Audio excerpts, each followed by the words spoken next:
اللہ تعالیٰ توفیق عطا فرمائے کہ ہم عقل حلال کی اس اہمیت کو سمجھ سکیں کہ حلال مال ہی ہمارے فائدے میں ہے اور حرام مال نقصان میں ہے۔ آیت نمبر 169،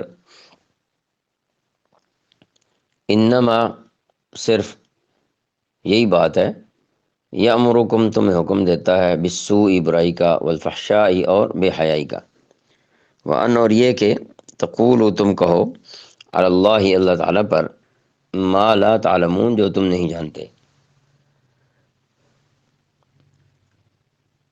انما یامرکم بالسوء والفحشاء، وہ تو تم کو یہی حکم دے گا کہ تم بدی اور بے حیائی کے کام کرو۔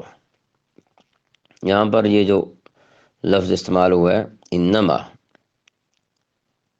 تو یہ عام طور پر کسی معنی کو کسی خاص مقام تک، کسی خاص حد تک پابند کرنے کے لیے استعمال کیا جاتا ہے۔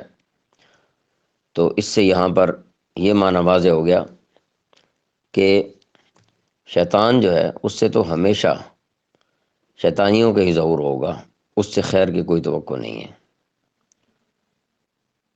کہ وہ ہمیشہ بدی اور بے حیائی کی ہی دعوت دیتا ہے، اس سے کبھی اس کے خلاف اچھائی کا صدور ممکن نہیں ہے۔